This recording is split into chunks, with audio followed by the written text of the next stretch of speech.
Hi, my name's Peter Cripps. I'm a business agility coach at EPiC. My name's Bryce. I'm a strategic customer success manager at Miro. We're here today at the Miro Hero meetup to talk about hybrid ways of working. We've gone through remote working through the pandemic, and now we're into a new normal of hybrid ways of working. So what do leaders need to do? How can teams operate? And what tools and practices do we need to help make this way of working successful? So we're still learning how to operate in this new normal, if you like. So what are the best things that we can do in our work lives and in our facilitation to really make this as rewarding for people as it is for business? We took our lens from agile ways of working and from what we knew worked with teams. I was working in a medical devices company, coaching the organization, but also in an agile team. When they went away and they started remote working, actually the productivity of the team that was working in agile ways of working was the only team that remained as productive, because they were used to working in a remote first, actually hybrid form of working for a lot of that time going into the pandemic. So they didn't miss a beat. In Agile, we think about visualizing the work. How do we have clarity on what people are working on? How do we have transparency of the work that's coming up? How do we have short-term vision and goals? How do we know where our blockers are and progress of work? So that advice applied even more to remote working when we don't have visibility, when we can't walk across the desk and tap someone on the shoulder and say, and find out when they're, not disrupt them, but like you can see when someone's not busy, you can talk to them. So how do we do that in remote?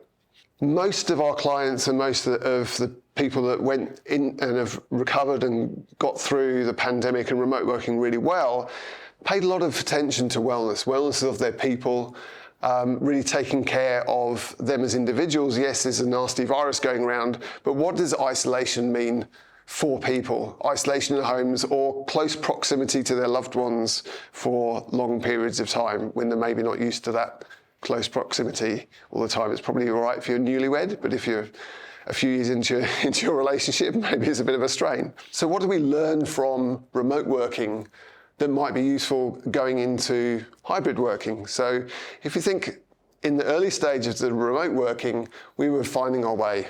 What works, what's successful, what do we need from our tools, what do we need from our teams, what do we need from our leaders in order to make working in a fully remote environment, much as for most people was new, to make that successful. So that sort of stuff is quite important to take forward into hybrid, because hybrid is some people are still remote.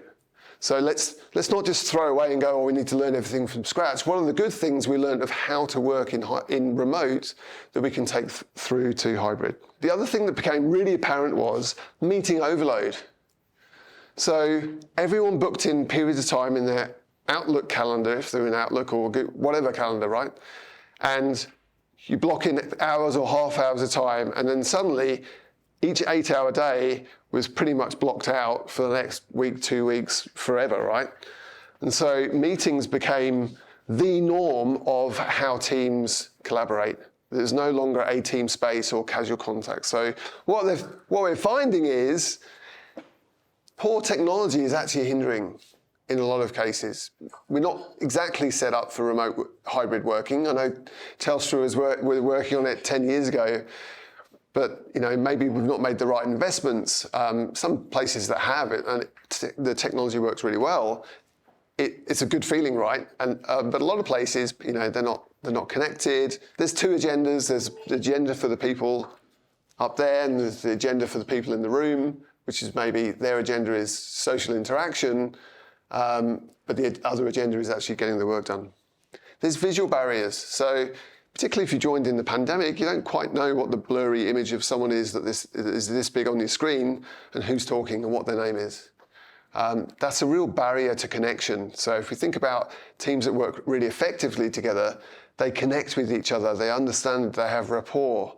If you don't even know who that person is or what their name is, it's hard to bring rapport. So, I've been in both sides of this where, the the people at the other end, they're kind of ignored. It's like we're having a great time, a great party, and it's not quite pizza and beer, but we're really enjoying ourselves because we've missed each other. We're having a great conversation. It feels like really productive, and then, we forgot about Joe on the screen. Oh dear.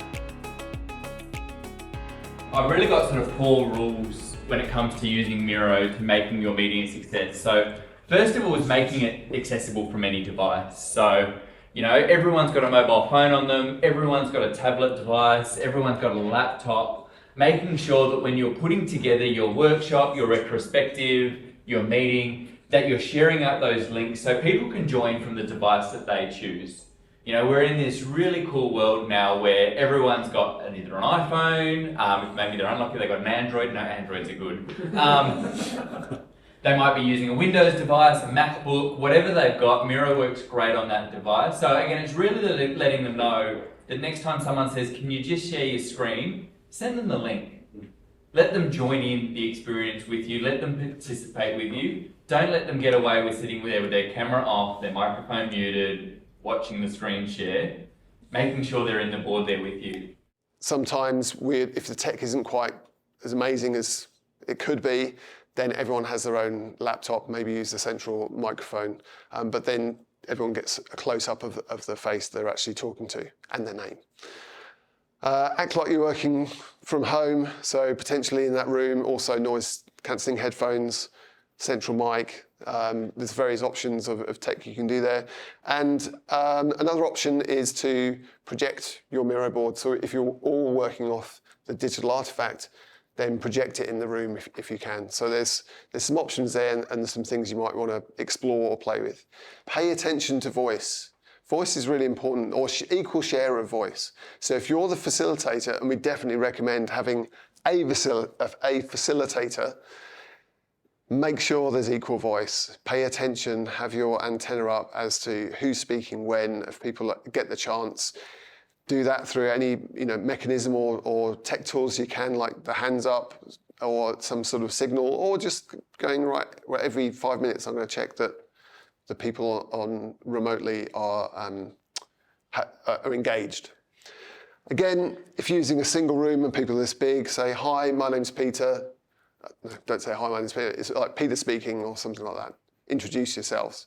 I find as suddenly a coach going into my clients, it's really useful, everyone's name under the little square boxes, because I know I can go, oh yeah, so-and-so. Suddenly I'm now face to face with people. It's like, oh, you told me your name once, but it's really challenging now. So I kind of miss that. So that really helps. Next of all, make it engaging. So I've been with Miro 3.5, 4-ish months now. And instantly, the first thing that I got learned was that every meeting starts with an icebreaker. And we've had some really fun ones. And initially you think, it's a bit of a gimmick, it's a bit of fun. But then you very quickly realise it's a great way to make sure everyone's listening in the meeting. It's a great way of making sure everyone's actually in the Miro board. Oh yeah, I'm in the Miro board. Suddenly you hear driving in the background. Are you really?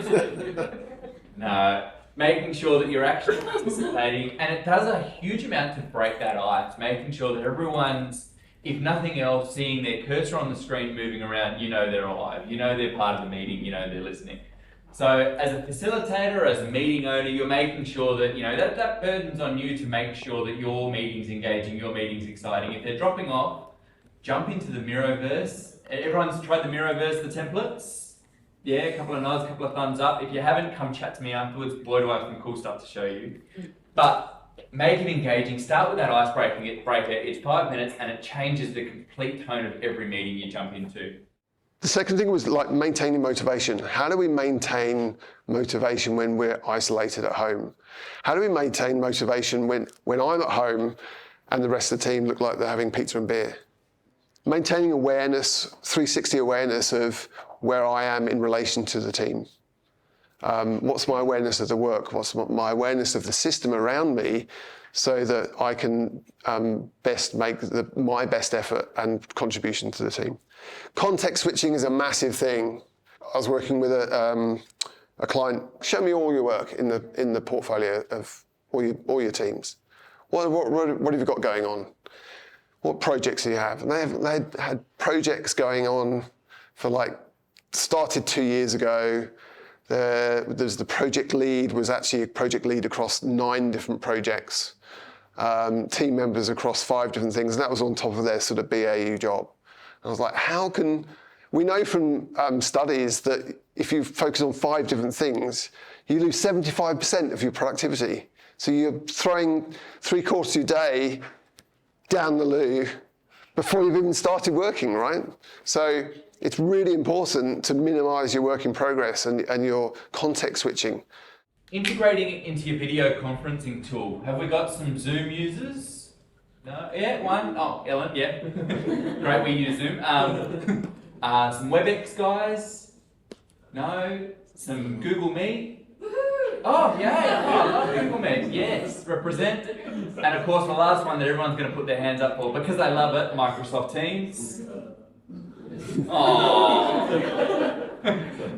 Microsoft Teams, while maybe not your favorite collaboration tool, has by far the best Miro integration built into it. Again, anyone that should be screen sharing over Teams anymore, let them know, hey mate, you've got to try this app. And the last one, really important, something a bit close to my heart as well, is making it accessible as well. So those that are joining that may have vision, hearing, screen readers, Miro's got some great accessibility features built into it.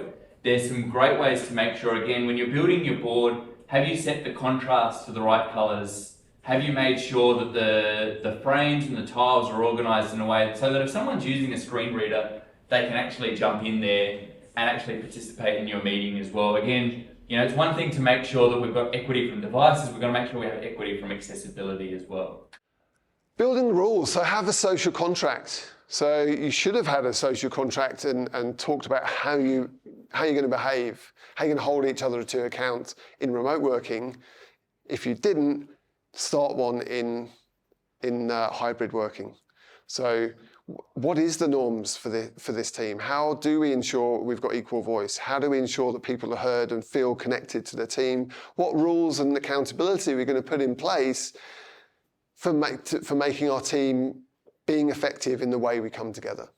And so having a social contract and saying this is how we're going to behave and work together is a great way of agreeing up front, and then you can hold each other to account on that, which makes you a high-performing team. Buddy up. So this is around budding up facilitators or budding up people in the room. So if you're in a small group, and maybe it's an equal split, then someone online has a buddy in the room that can go, oh, well, I'll write this post-it note up. Or if you're not using a great tool like Miro and you're still using physical boards, or you take their ideas, or you make sure that person is looked after basically and included in the conversation. We're still in a space of learning how to do this properly, right? We were learning. We were still learning how to do it. It took maybe 2 years. There's still people going on mute and asking how to do sticky notes. But we've pretty much nailed that. We're just in the pattern of learning how to do hybrid. So it's just going to take a bit of time before we nail it, and then everyone will be, yeah, this is good, this is how we do hybrid. There's some tips that we've learned from working with our clients.